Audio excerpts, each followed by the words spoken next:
Assalamualaikum warahmatullahi wabarakatuh.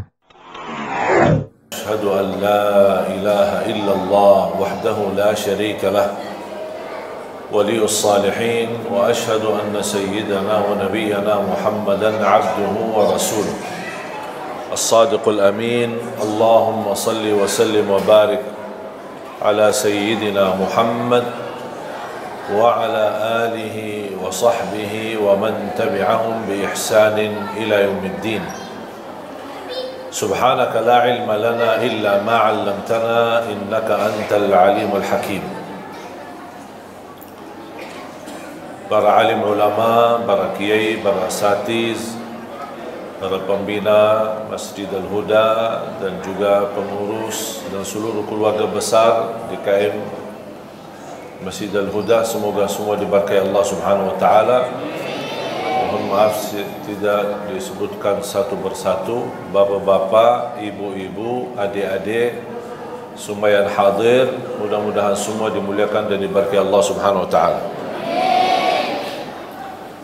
Alhamdulillah, salah satu nikmat yang agung adalah nikmat umur. Tapi umur ini bisa merupakan jalan menuju surga, bisa juga nikmat itu kebalik menjadi bala menuju ke neraka. Kenapa kok bisa nikmat umur bisa juga kebalik menjadi nikmah bala? Tergantung isinya. Karena di hari kiamat Allah tidak akan tanya berapa usiamu, tetapi apa isi usiamu. Rasulullah sallallahu alaihi wasallam bersabda, "Ni'mal 'abdus salih man ta'ala 'umruhu wa hasuna 'amaluhu." Sebaik-baik hamba Allah yang salih, yang panjang usianya, baik pula amalannya. Berarti dia maksimal memanfaatkan nikmat umur karena dia tahu ini anugerah dari Allah, dia tidak mau salah guna. Satu hari lewat tidak bisa dikembalikan.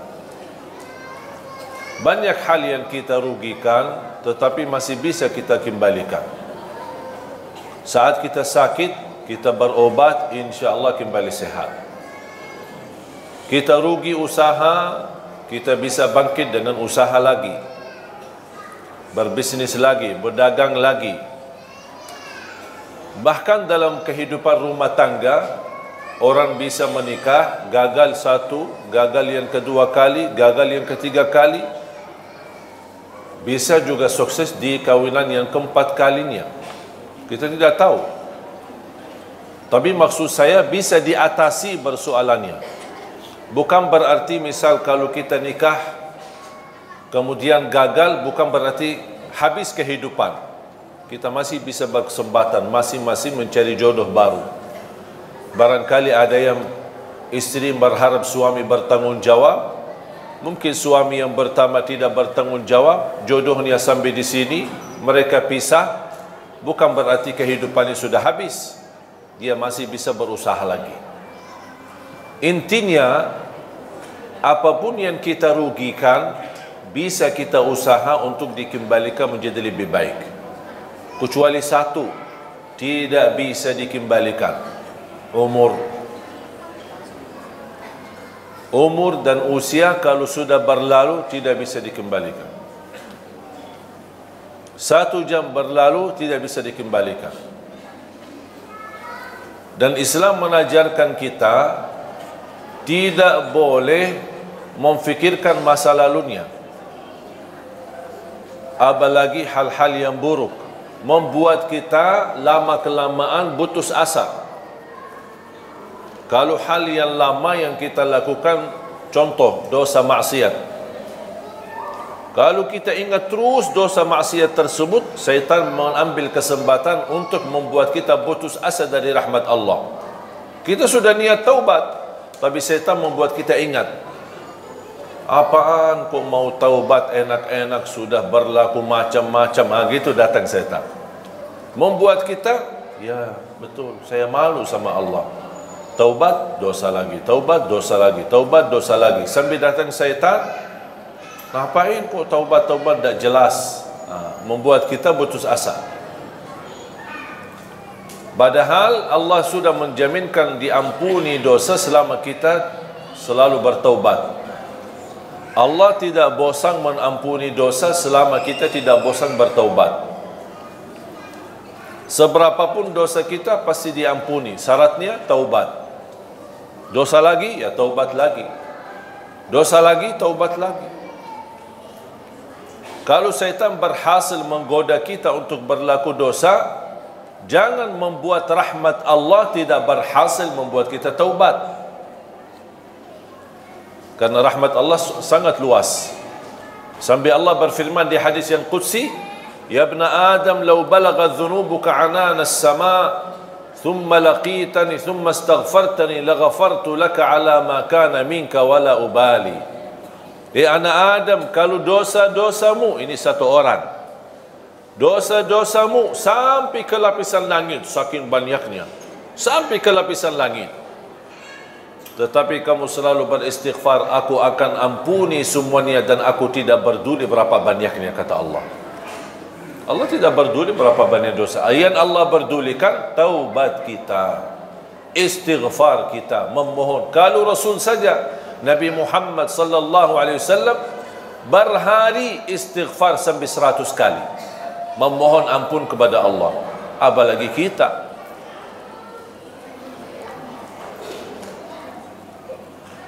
Hal-hal nikmat yang sudah berlalu kita tidak boleh kita lupakan. Pasti kita ingat. Bahkan kalau kita hitungkan dalam usia kita, mana yang lebih banyak kita hadapi? Nikmat atau bala? Pasti lebih banyak nikmat. Tapi kenapa yang difokuskan hanya bala? Sampai kita merasa aku tidak dapat apa-apa. Justru kalau kita membandingkan keadaan kita dengan orang lain, kita bersyukur, alhamdulillah keadaan kita masih lebih baik. Biarpun kita menghadapi berbagai macam ujian.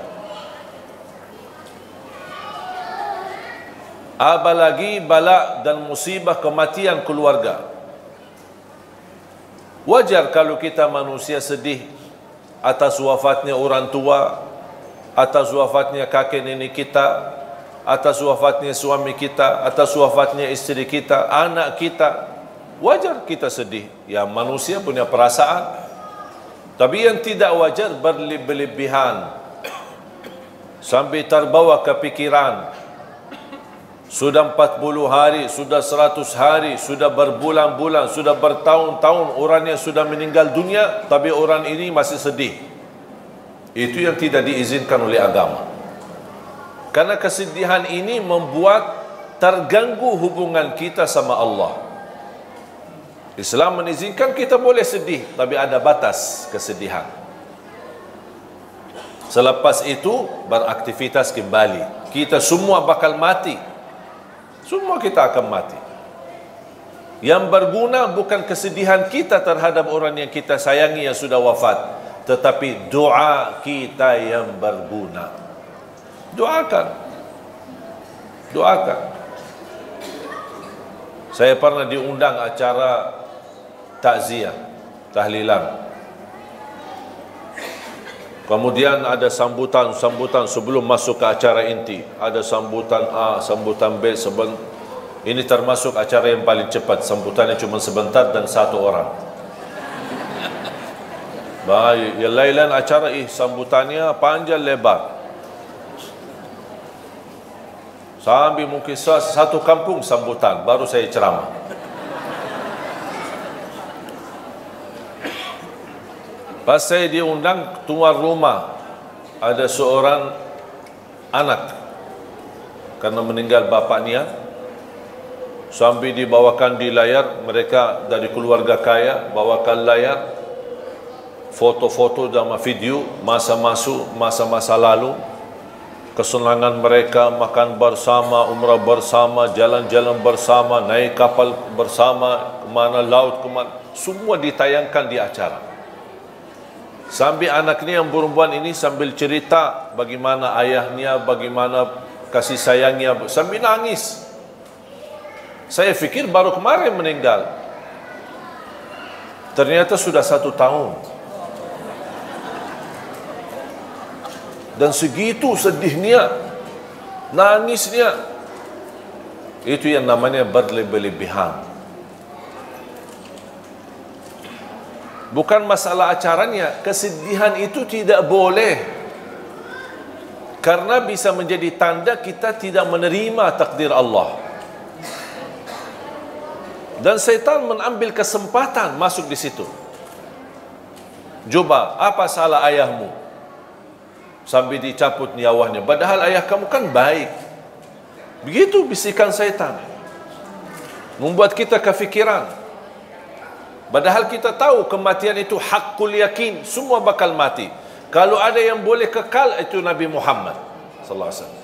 Karena di saat sakaratul maut, Allah tawarkan melalui malaikatul maut, mau kekal di dunia atau mau ambil wafat, pilih yang mana? Rasulullah SAW, karena sudah selesai tugasnya, sudah selesai dakwahnya, sudah sempurnakan agamanya, dia tidak mau milih hidup, malah dia justru berkata, Ar-Rafiq al-A'la, Ar-Rafiq al-A'la, saya ingin bertemu Allah. Sudah buat apa lagi saya hidup di dunia ini? Makanya Rasulullah SAW bersabda, Man ahabba liqa' Allah, ahabba Allahu liqa'ah. Barang siapa yang mencintai bertemu Allah, Allah juga cinta dan sayang bertemu dengan kita. Tapi ada orang, na'udzubillah, pas menghadapi sakaratul maut, dia tidak mau bertemu Allah karena perilakunya. Makanya kita harus berbaik sangka, harus bersenang. Kapan tiba saatnya, kita tunjukkan perasaan kebahagiaan, kesenangan. Itu kematian bukan berarti kita akan menghadapi keburukan. Justru yang membuat kita senang menghadapi kematian, karena selepas kematian kita akan bertemu sama Allah. Bahagia enggak? Ya seharusnya bahagia. Kita disuruh bertemu sama orang terkenal, atau sama orang pejabat besar, atau sama orang presiden. Masa kita tidak senang? Sama Allah aja kita merasa takut. Segala sesuatu yang kita takuti, kita tidak berani menghadapi. Binatang yang membahayakan atau ada seorang preman yang mengganggu kita dan orang zalim, kita melewati jalannya aja kita tidak berani, takut. Segala sesuatu yang kita takuti pasti akan kita melarikan diri dari apa yang kita takuti. Kecuali satu, kalau kita semakin takut pasti akan semakin dekat. Siapa? Allah. Tak ada orang mukmin yang takut sama Allah tapi dia kabur. Mau kabur ke mana? Mau ke mana lari? Tak ada yang bisa tolong selain Allah. Makanya semakin kita takut, justru semakin kita cinta, semakin kita dekat sama Allah. Bukan takut dihukum, tapi kita merasa ada rasa takut karena belum mampu menyempurnakan hak Allah. Ini yang membuat kita semakin enak, semakin dekat, semakin senang, semakin suka beribadah, semakin suka berzikir. Karena hubungan kita sama Allah tidak boleh terlepas dari 3 hal. Rasa harap, rasa takut, dan di atas ini semua adalah rasa cinta.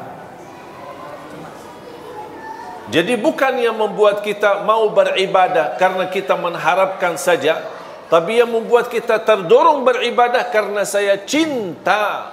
Masalah harapan itu belakangan, tahap yang kedua. Yang membuat saya takut menjauh dari dosa dan maksiat, menjauh dari durhaka sama orang tua, menjauh dari hasud, menjauh dari dengki, menjauh dari sifat sombong dan dosa-dosa yang lain. Apa yang membuat? Bukan karena dilarang dan saya takut melanggar larangan Allah.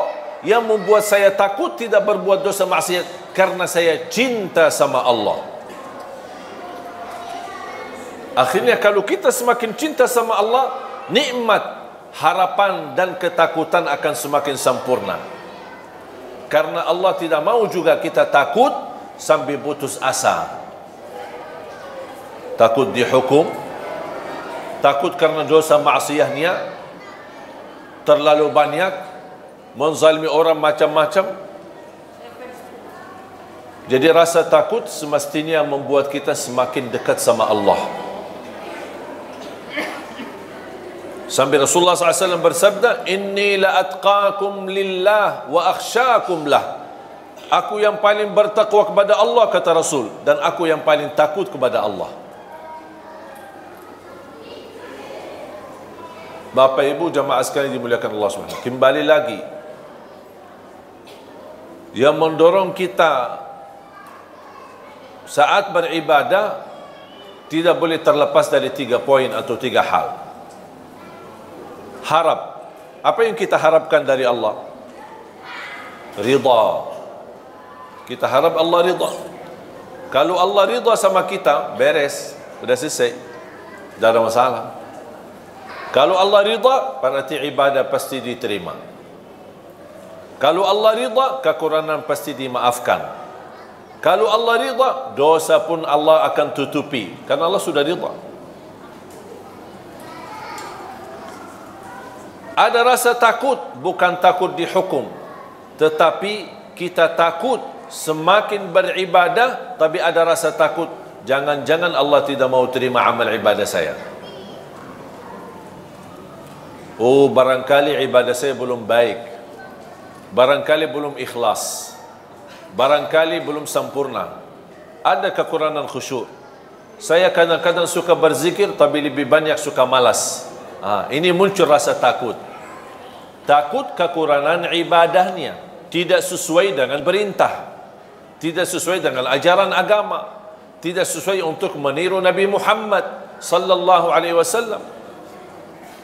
Dan rasa takut itu akan mendorong kita akan semakin lebih baik.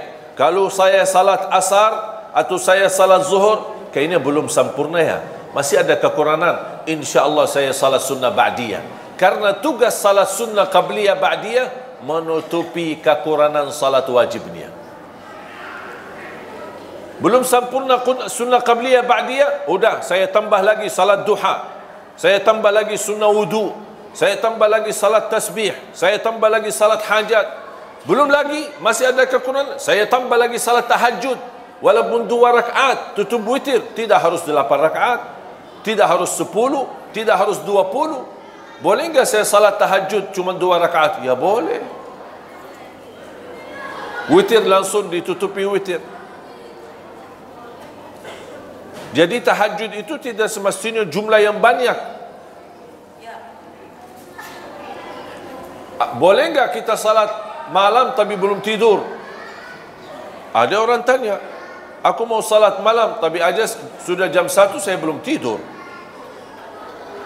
Asik lagi ngobrol sama suaminya, lagi mesra-mesra, senang-senang, atau lagi membahas diskusi soal anak, sampai kelewat waktunya, sampai jam 12, jam 1. Kalau tidur jam 1 takut ketiduran, bangun salat subuh, belum salat tahajud. Boleh enggak saya salat malam sebelum tidur? Ya boleh. Daripada sia-sia. Ada orang berkata harus tidur walaupun sebentar. Maksudnya sebentar. Sampai saya pernah baca di salah satu komen, dia bilang wajib tidur sebelum salat malam. Walaupun hanya tutup mata sebentar terus buka lagi. Itu bukan namanya tidur. La yukallifullahu nafsan illa usaha. Tidak ada ajaran yang membebani kita. Ibu-ibu, bapa-bapa yang sudah biasa tidur dan bangun tahajud, teruskan. Itu lebih baik. Tapi yang belum terbiasa, malas-malasan, suka tidur dan ketiduran, syukur-syukur bangun subuh, daripada tidak salat witir dan salat malam, tertulis nama kita menjadi ahli tahajud, mendingan kita salat baru tidur. Ada orang bertanya, gimana kalau saya salat malam, tutup witir, kemudian saya tidur, tiba-tiba saya bangun, saya lihat jam, masih ada 40 minit, belum azan subuh. Boleh enggak saya tahajud lagi? Boleh, tapi tidak boleh witir lagi. Karena Rasulullah SAW tidak mengizinkan 2 kali witir dalam satu malam. Tidak boleh 2 kali witir dalam satu malam. Faham, Bu? Alhamdulillah, Islam mudah. Kalau ada, selalu ada harap. Apa yang kita harapkan? Ridha Allah. Di bawah ridha Allah pasti surga. Masa ada orang-orang beribadah tapi tidak mengharap surga? Terus maunya apa? Mau neraka. Harap surga dan takut neraka. Tapi lebih daripada harap surga dan takut neraka, yang membuat kita mau mencintai Allah, mau beribadah kepada adalah rasa cinta. Itu yang paling tinggi. Contoh, ibaratnya seperti burung.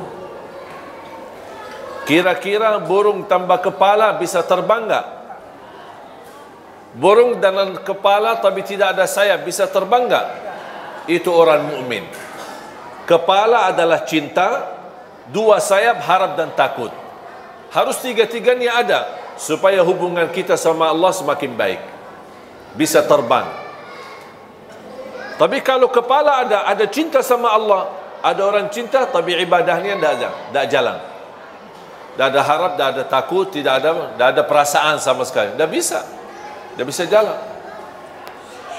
Sampai ada orang berkata, aku tidak, kalau Allah takdirkan saya masuk neraka, ya tidak apa-apa, saya ikhlas kok. Masa begitu doanya?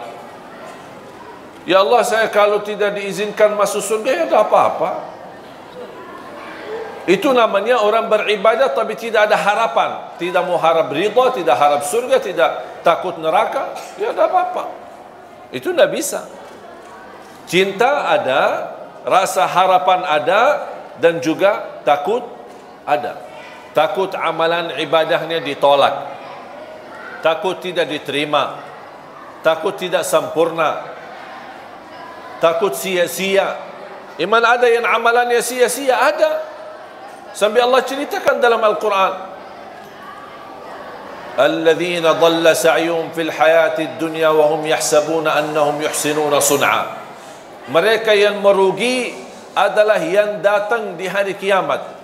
Dia merasa dirinya telah berbuat banyak kebaikan, tapi kenyataannya di hari kiamat merugi semuanya karena mereka tidak ikhlas lillahi ta'ala. Sia-sia. Kalau orang mukmin, dia takut amalannya jadi sia-sia. Dia takut amalannya menjadi riya. Berarti ada sifat takut. Jadi kembali lagi ingat, seperti burung, kepalanya adalah cinta, rasa cinta.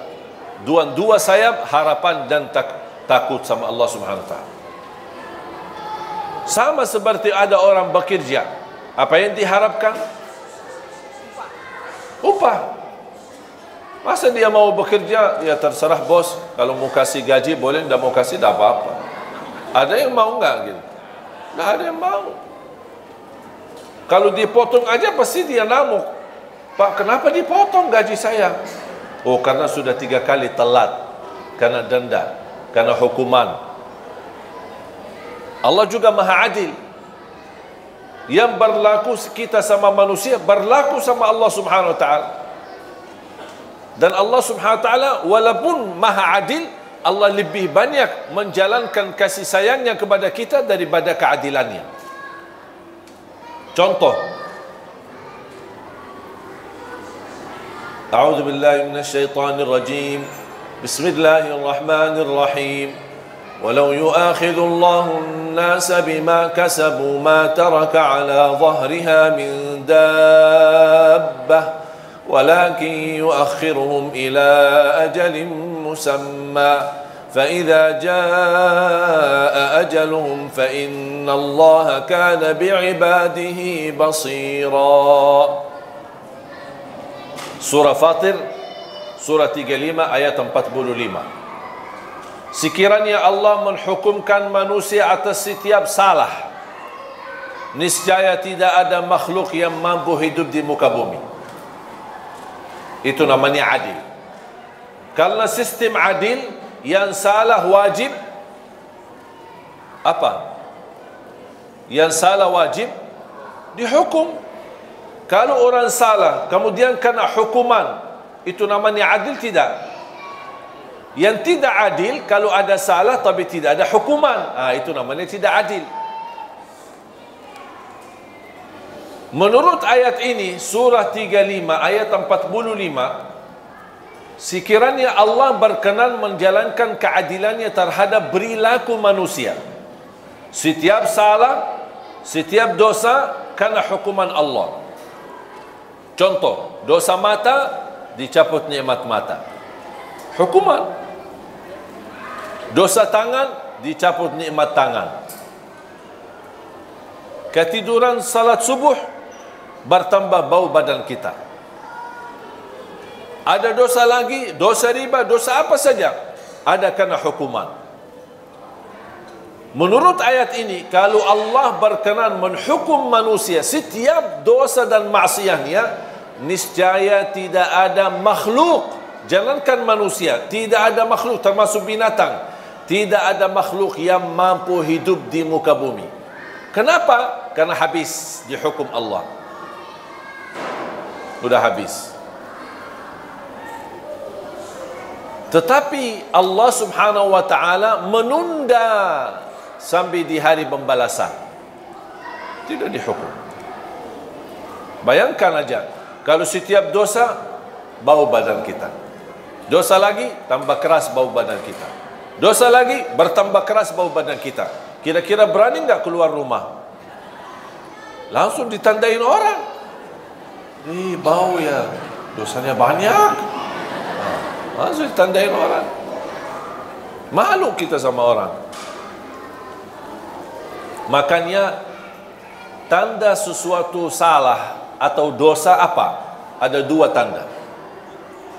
Kadang-kadang ada orang melakukan sesuatu tapi dia berkata tidak apa-apa. Mau enggak tahu ini salah atau tidak? Lihat dua hal. Pertama, ada enggak sesuatu di hati tidak enak? Kalau muncul perasaan di hati tidak enak, berarti itu tidak benar. Tinggalkan saja. Jangan ke sana kemari cari fatwa. Majlis ulama, kiai, ustaz. Kalau sudah muncul perasaan di hati tidak enak, jauhkan. Kalau bukan haram, berarti syubhat. Syubhat.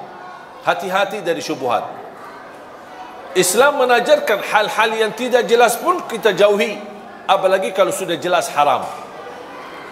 Tanda yang kedua, kalau kita melakukan hal tersebut, kita malu dilihat orang. Faham bu? Saya ulang lagi. Tanda yang pertama, apa yang kita lakukan atau ada yang mau melakukan sesuatu, kalau muncul perasaan di hati tidak enak, berarti jangan dilakukan. Walaupun ada kiai, ustaz bilang boleh. Tanya diri, jangan tanya ustaz. Tanya hati. Kalau hatinya tidak enak, itu fitrah. Tidak mungkin Allah memberikan hati tidak enak kalau sesuatu yang boleh.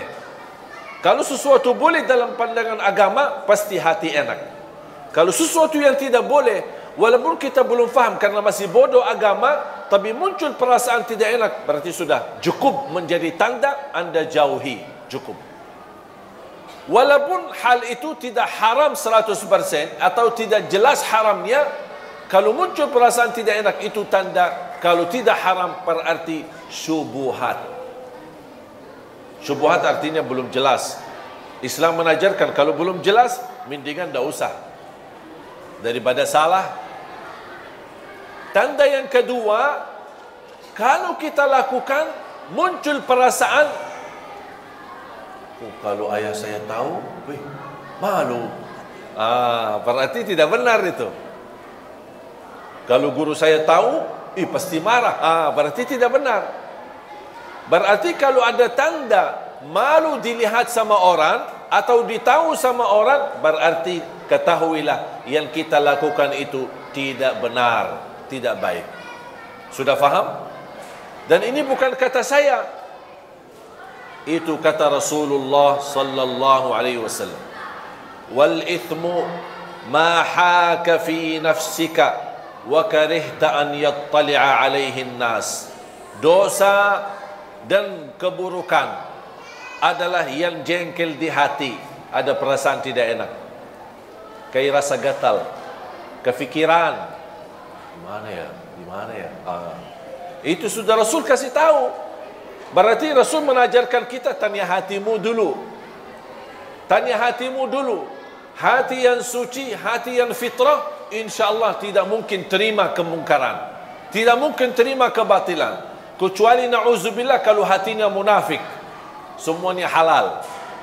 Bahkan yang haram jadi halal, boleh. Korupsi dia membolehkan, malah bagi uang korupsi untuk haji. Enak. Dia fikir Allah mau terima. Allah maha baik dan Allah tidak terima selain yang baik. Jangan mencuri orang, curi hartanya terus sedekah.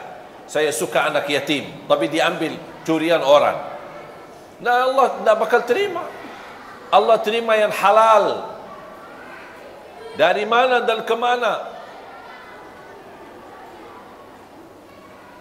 Makanya kita ingat, kembali kepada fitrah dan hati kita yang suci.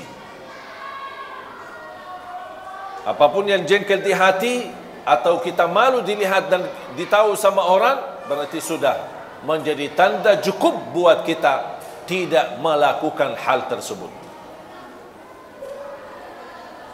Bapak Ibu jamaah sekalian dimuliakan Allah Subhanahu wa taala. Manfaatkan usiamu. Allah sendiri bersumpah dalam Al-Quran, wal 'asr innal insana lafi khusr illa alladhina amanu wa 'amilus salihat wa tawasaw bil haqq wa tawasaw bis sabr. Demi masa, demi waktu, apapun di dalam Al-Quran, kalau Allah berani bersumpah, itu berarti tanda sesuatu kemuliaan di belakang sumpah itu. Ada sesuatu kemuliaan di belakang sumpahan Allah Subhanahu wa taala. Allah ingin menyampaikan kepada kita, demi masa, demi waktu, berarti waktu dan masa itu berharga bagi Allah Subhanahu wa taala. Allah boleh bersumpah dengan apa saja, tapi kita manusia tidak diizinkan bersumpah kepada selain nama Allah. Demi Allah, wallahi, lillahi. Tapi kalau Allah bersumpah banyak, wasyamsi waduhaha, wal qamari idza talaha, wadduha, wattini wazzaitun, wal fajr, was samai wat tariq, was samai dzatil buruj. Ini semua namanya sumpah. Dan Allah berhak bersumpah dengan apa saja, termasuk wal asr. Allah bersumpah dengan demi masa, demi waktu. Gara-gara waktu dan masa, banyak manusia bakal merugi, kata Allah. Kenapa merugi? Karena dia tidak memanfaatkan waktu itu. Termasuk waktu adalah umur. Makanya sebaik-baik hamba, yang panjang usianya baik pula amalannya. Sebaliknya seburuk-buruk hamba, yang panjang usianya tapi buruk amalannya.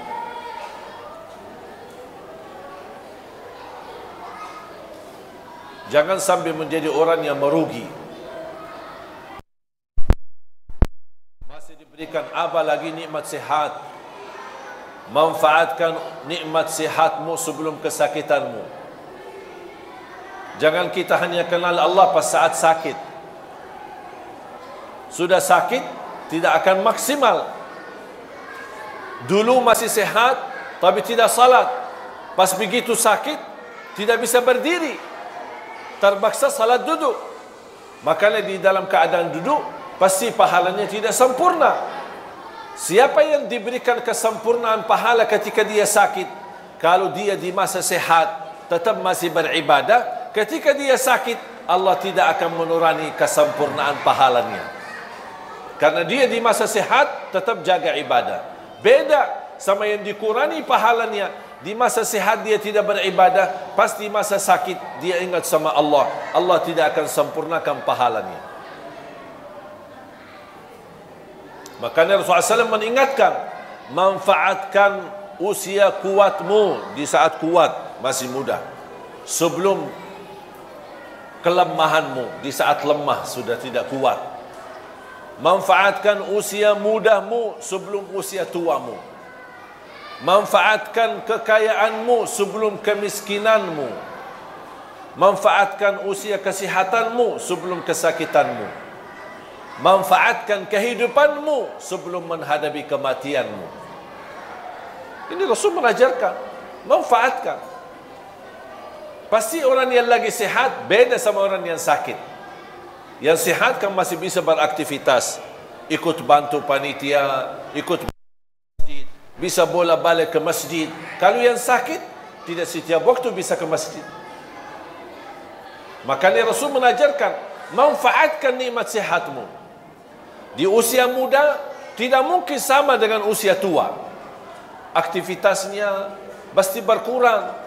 Apalagi sudah pensiun. Apa sih, mau kemana sih? Dah ada, diam di rumah. Sambil ribut-ribut di rumah. Sambil semua keluarga besar merasa terganggu. Pak, dah ada kerjaan ya? Oh, lagi dah ada kerjaan, sudah pensiun. Matiin TV, hidupin TV. Matiin AC, hidupin AC. Mau kemana? Dari mana? Sudah dah ada kerjaan lagi. Dah ada kerjaan. Beda sama orang yang ada kesibukan dalam kebaikan. Saat kita ada harta, jangan lupa kita sisahkan rezeki buat nafkah, infak, sedekah, kebaikan. Kenapa? Karena bisa nanti satu saat kita miskin, tidak berkesempatan. Makanya Islam menajarkan, di saat masih ada, manfaatkan di ketika ada untuk di jalan Allah Subhanahu wa taala. Supaya Allah ganti. Kalau tidak dapat diganti di dunia, dijamin akan diganti berlipat ganda di akhirat. Sampai 700 kali lipat. Dan selalu saya berkata, isilah tabungan rekening akhirat sebelum tabungan rekening dunia. Kalau tabungan rekening dunia yang kita fokuskan untuk isi, besok kita meninggal, kita yang isi, kita yang capek kumpulkan, tapi dimanfaatkan orang lain. Ahli waris. Syukur-syukur kalau ahli waris salih-salihah. Kalau tidak ribut-ribut. Tapi kalau kita isi tabungan akhirat, siapa yang bermanfaat bukan buat ahli waris, tapi manfaatnya buat diri kita. Makanya kata ulama, rizki yang sesungguhnya bukan yang kita simpan, bukan yang kita wariskan kepada ahli waris, tapi rizki yang adalah yang milik kita, yang kita akan bakal ketemu adalah yang kita buatkan di jalan Allah. Yang kita keluarkan di jalan Allah berarti ini buat diri kita, bukan buat siapa-siapa. Sedekah subuh disertai doa. Walaupun ibu-ibu lagi halangan tidak salat, boleh enggak kita tetap jalani sedekah di waktu subuh? Tetap masih boleh. Isi sedekah disertai doa. Contoh, ya Allah, aku mohon dengan berkat sedekah ini sembuhkan kedua orang tua. Kalau orang tua lagi sakit, orang tua sudah tidak ada, ya Allah, aku mohon dengan berkat sedekah ini titipkan pahalanya untuk kedua orang tua. Yang sudah lama menikah belum punya keturunan, ya Allah, aku mohon dengan berkat sedekah ini mudahkan keturunan dan dahsyat dan kekuatan sedekah subuh. Yang sudah punya keturunan, ya Allah, aku mohon dengan berkat sedekah ini berilah kepada keturunan kami menjadi penghafal Al-Quran. Lagi melamar kerjaan di mana-mana, kita isi sedekah subuh. Ya Allah, aku mohon berikan kemudahan lamaran kerja bisa diterima. Ya Allah, dengan berkat sedekah ini mudahkan rizki yang bisa membawa saya ke tanah suci haji dan umrah. Itu namanya sedekah disertai doa. Tapi tolong Bapak Ibu disesuaikan sedekahnya. Jangan sedekahnya koin tapi doanya sampai terbit matahari. Malu sama Allah. Kata malaikat, sedekahnya koin-koin, teng-teng-teng, tapi kok doanya dah habis-habis. Kalau saya usulkan, satu kali sedekah fokus satu hajat. Begitu tuntas hajatnya, nanti lanjut lagi sedekah untuk hajat yang lain. Wallahi bapa ibu, sedekah subuh dahsyat manfaatnya. Mulai hari ini, ibu, bapa, adik-adik, teman-teman semua sekalian, mulai hari ini masing-masing punya kotak amal sendiri. Suami satu, isteri satu, anak-anak satu, masing-masing. Termasuk anak-anak kita, supaya diajarkan dari kecil. Anak bayi kita, ibu yang masukin sedekahnya atas nama si bayi itu. Supaya mereka tertanam dari kecil cinta sedekah, cinta memberi. Karena ini sifat-sifat para nabi, para awliya, para salihin, memberi. Rasul pun tidak punya apa-apa, tapi suka memberi. Makanya isi sedekah termasuk anak-anak kita. Ajarin anak-anak untuk bisa berdoa. Lagi menghadapi ujian, isi sedekah subuh. Ya Allah, mudahkan ujian biar saya lulus. Ajarin. Segala hajatnya sekecil apapun, insya Allah diberikan kemudahan oleh Allah Subhanahu Wa Taala. Ajarin anak-anak kita seperti itu. Ketika sudah isi kotak amal atau botol atau kaleng, langsung sedekahkan dengan segala isinya. Kalau sudah isi, sudah full, tidak bisa isi lagi, sedekahkan. Dan saya nasihatkan, jangan dicoba buka kotak amal tersebut. Jangan dibuka. Saya khawatir kalau dibuka, rubah fikiran. Lumayan ini. Apalagi ada tagihan bulan ini, ada tagihan sana, tagihan sini.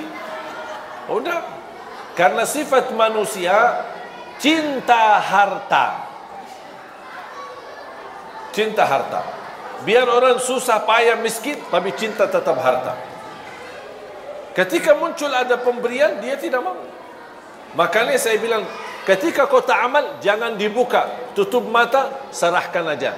Boleh ke masjid, ke musalla, kepada salah satu pengurus yang kita percaya, atau ke yayasan. Ini tolong silahkan, bebas digunakan. Sedekah buat tahfizul Quran, bina anak-anak hafiz Quran, apa saja boleh kita sedekahin. Anak yatim, orang miskin, duafa, bisa kita kumpulkan. Sekali lagi, jangan dibuka ya. Setuju? Sudah isi, bismillah, ikhlas lillahi ta'ala. Datang syaitan, buka aja, lihat aja isinya, biar ibu tahu berapa jumlah sedekahnya. Dah usah terima. Dah, maaf syaitan, saya tidak mau. Saya tidak mau tahu. Saya lillahi ta'ala, sekecil apapun, seikhlas apapun, sebanyak apapun, lillahi ta'ala.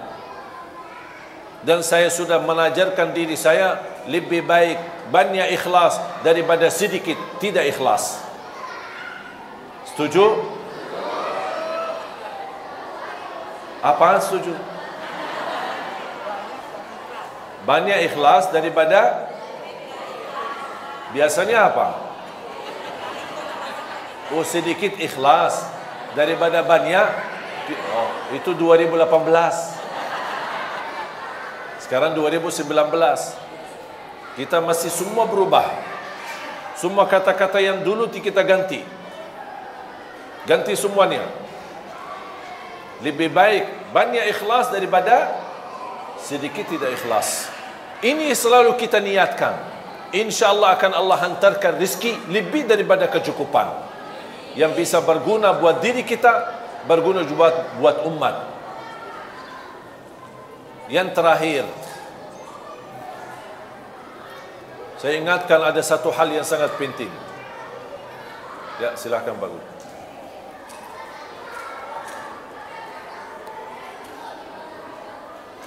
Hati-hati daripada dosa jariah.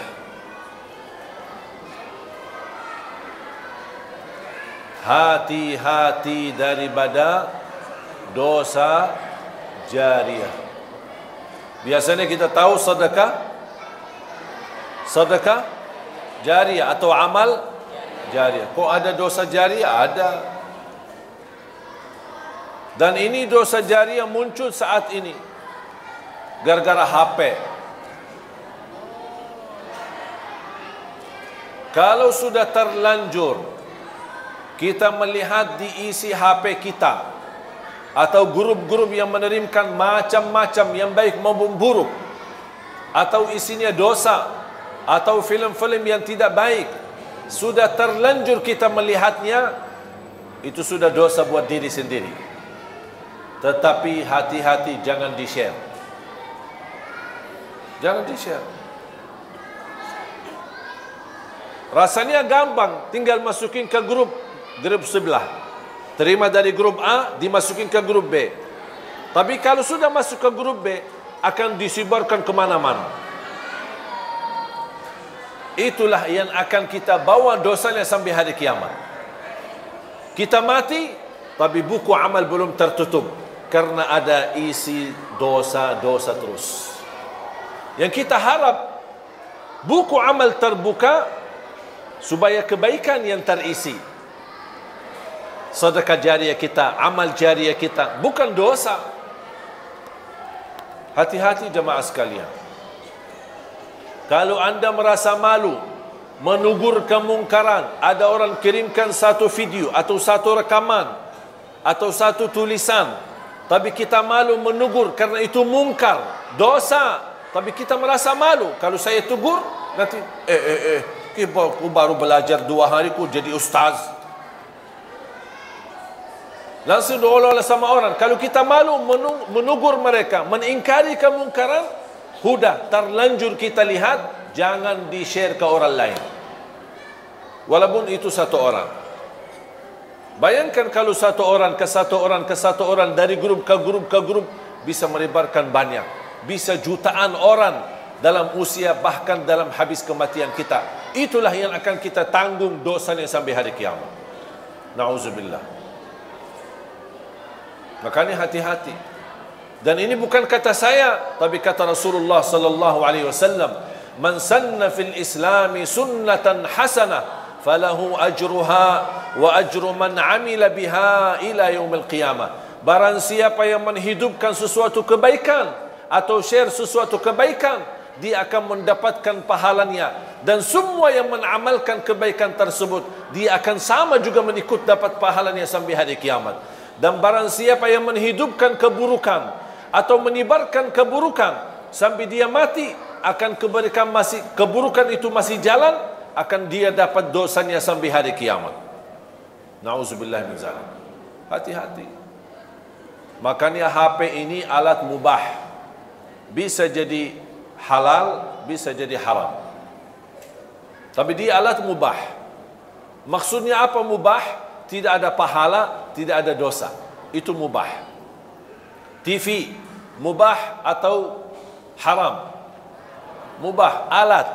Semua alat itu namanya mubah. Mic, alat. Semua itu namanya alat. Tergantung gunanya.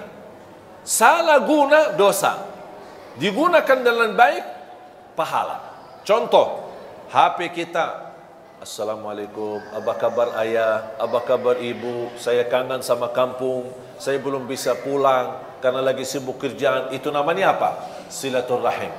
Liwat apa? Liwat alat mubah, Allah berikan pahalanya.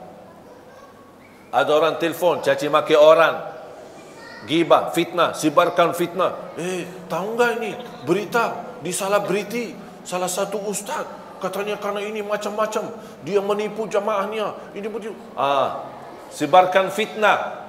Walaupun itu berita benar, itu termasuk menyebarkan fitnah. Apalagi kalau berita itu tidak benar. Kalau berita benar, tidak boleh kita share, menyebarkan fitnah. Apalagi kalau berita itu hoax, tidak benar. Hati-hati jamaah sekalian. Sekarang semua serba, terima video, apapun isinya langsung di-share. Bahkan ada satu orang saya pernah perhatikan, dia terima, dia belum lihat, langsung copy share, copy share, copy share. Saya bilang, kamu sudah lihat enggak? Belum. Terus kenapa kamu dah lihat? Belum sempat. Oh, sempat share aja. Tapi kan barangkali ada isinya tak baik. Oh ya, gitu ya. Jangan terlalu gampang. HP ini bahaya. daripada menjadi kebaikan menuju ridha Allah dan surga, menjadi jembatan menuju surga, jalan-jalan menjadi hambatan untuk menuju surga. Sekarang di mana-mana di masjid-masjid sudah ada gambar tulisan, mohon jamaah yang membawa HP mohon nonaktifkan. Betul tak? Kalau ada orang buta huruf dah bisa baca, ada gambar HP X supaya bapa ini lihat. Oh, barangkali bapa itu buta, tak bisa lihat, buta. Imam, stau, i'tadilu, luruskan saf, rapatkan saf, mohon jamaah yang membawa HP nonaktifkan. Betul kan? Tulisan ada, gambar ada, imam pun mengumumkan. Allah, masih bunyi, masih bunyi.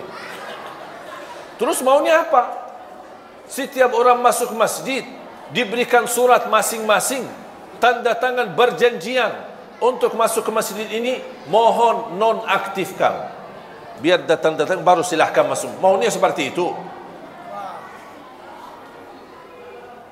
Yang lebih parah lagi, kalau anggaplah manusia, mohon maaf, Ustaz, jangan berlebih-lebihan. Kadang kita kan manusia suka lupa. Kadang-kadang walaupun imam sudah mengumumkan, tapi kadang-kadang kefikiran, tidak sadar, saya lagi menghadapi masalah. Ya, saya maafkan.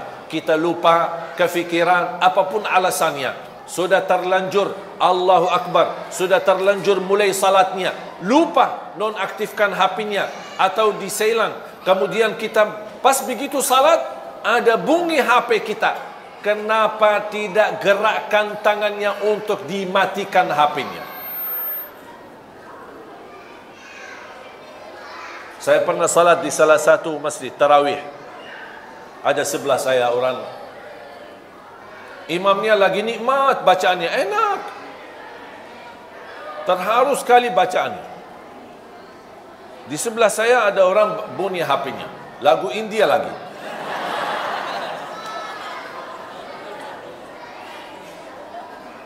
Alhamdulillah tidak bunyi lama, sebentar yang ini terus mati. Alhamdulillah. Walaupun hilang kekhusyuan sebentar, tapi bisa kembali lagi fokus untuk menikmati bacaan imam. Bunyi lagi HP-nya, tapi lama sekali.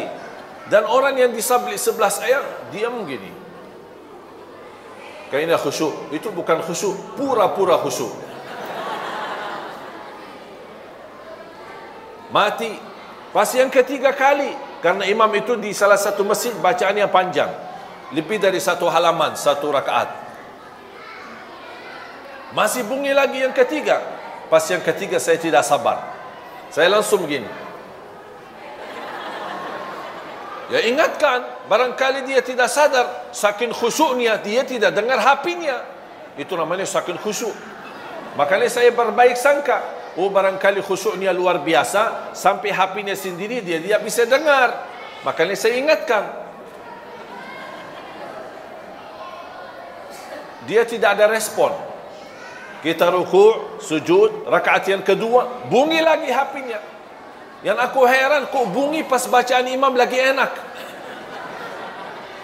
Saya tegur lagi, tidak ada. Akhirnya saya terpaksa, Pak, matiin HP-nya. Saya batal salat. Terus mau gimana? Tadi diganggu, kekhusyuan kita lagi berupaya. Salat kita kan lagi mujahadah. Khusyuk, hilang khusyuk. Khusyuk, hilang khusyuk. Khusyuk, hilang khusyuk. Akhirnya saya terpaksa, Pak, matiin HP-nya. Dia kaget. Oh, ini rakaat yang kedua. Pas begitu selesai salat, dia bilang, mohon maaf, saya memang dari tadi dengar, tapi saya dapat satu pelajaran, katanya gerakkan tangannya 3 kali, batal salatnya. Saya bilang, dosa mana yang lebih besar? Gerakkan tangannya 3 kali, matikan HP, atau mengganggu ratusan orang di masjid? Mana yang lebih besar dosanya? Kadang-kadang hukum fikih, jangan salah kita fikirkan. Tergantung kondisi dan keadaan. Kalau seperti ini, gerakkan tangannya, matikan HP-nya, lanjut salatnya. Daripada mengganggu ratusan orang yang lagi nikmati salat khusyuk. Kadang-kadang orang salah memahami persoalan fikih, tapi akhirnya dia membawa dosa yang lebih besar gara-gara masalah fikih yang kecil. Oleh kerana itu jamaah sekalian, nikmati usiamu. Kalau kita terlanjur dosa, ingat, alhamdulillah masih dibukakan kesempatan bertaubat. Dosa lagi, taubat. Dosa lagi, taubat. Dan selalu kita memohon ampun kepada Allah Subhanahu wa taala. Semoga semua diampuni dosanya, disucikan hatinya, dibersihkan jiwanya, diberikan kemudahan dalam segala urusannya. Ya Allah, atas izinmu kami sama-sama berkumpul di masjid ini. Berilah kepada kami kemuliaan, sama-sama bertemu kembali di dalam surgamu ya Allah, bersama Nabi Muhammad sallallahu alaihi wasallam. Ya Allah, berikan kepada kami kemudahan bisa ke tanah suci, haji dan umrah dan ziarah Nabi Muhammad sallallahu alaihi wasallam. Birahmatika ya arhamar rahimin. اغفر لنا وللمسلمين والمسلمات والمؤمنين والمؤمنات الأحياء منهم والأموات. Ya Allah, rapatkan saf kami, satukan hati kami, rapatkan saf para ulama-ulama kami, para kiai kami, para habaib kami, agar mereka mampu bersatu membina umat ini agar menuju ridhamu ya Allah, untuk menjadikan Indonesia baldatun tayyibatun wa rabbun ghafur. Birahmatika ya arhamar rahimin. Rabbana atina fid dunya hasanah wa fil akhirati hasanah wa qina adzaban nar. Walhamdulillahi rabbil alamin.